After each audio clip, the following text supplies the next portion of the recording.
The inspiration for this was really just to surprise myself. I came up with the idea of a double booked Airbnb and the inherent danger that any woman would have when they have to decide, I'm either gonna cohabitate for the evening with a strange man, or I could sleep in my car. That's a not a good choice that anyone should have to make. And so I knew that I could load a lot of tension into that setup. And then as I was writing, I just had one rule for myself, which was that if I don't know what's going to happen, there's no way the audience could know what's going to happen.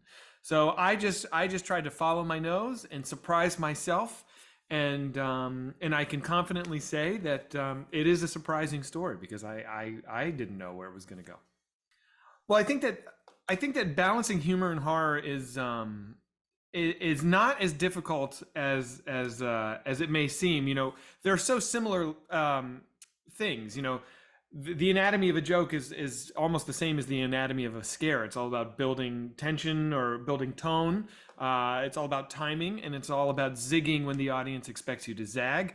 So I feel like I'd been kind of working on this for a long time in one shape or another through my experience with comedy. And then as far as policing myself, I really didn't. I just kind of wrote what was fun to write, and I just trusted myself. So I tried not to think too much about where it was, if it was getting too heavy in one direction or the other. I just pretty much figured I'd probably pull it off, and if I didn't, I'd figure it out.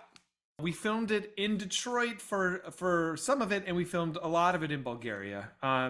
Filming this movie in Bulgaria was a real adventure, but I was in great hands. I mean, they have very experienced crews there. My Bulgarian producers treated me great.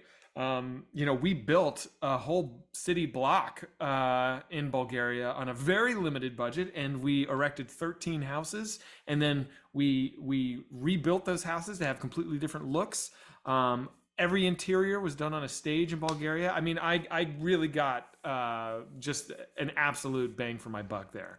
And it was really fun. They were a great group of people. I would make another movie there for sure. It was awesome.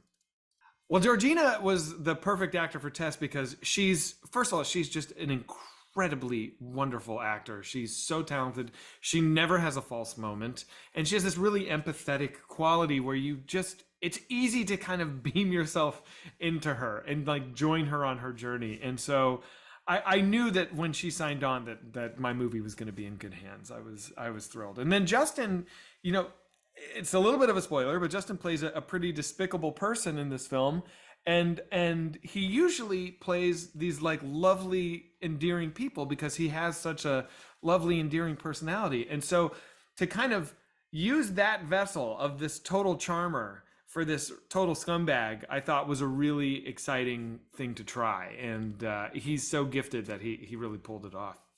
When you watch a horror movie in a theater, and especially one like this that's very surprising and has a lot of big moments, the communal experience makes it, in my opinion, exponentially more enjoyable. If you're watching something at home by yourself, looking at your phone, you don't have that kinetic kind of plugged in, juiced up experience. So I think of it as like, do you want to watch a video of someone going on a roller coaster ride, or do you want to go to the theme park and get on the ride? Go get on the ride, man. You only live once. Have fun. Do it.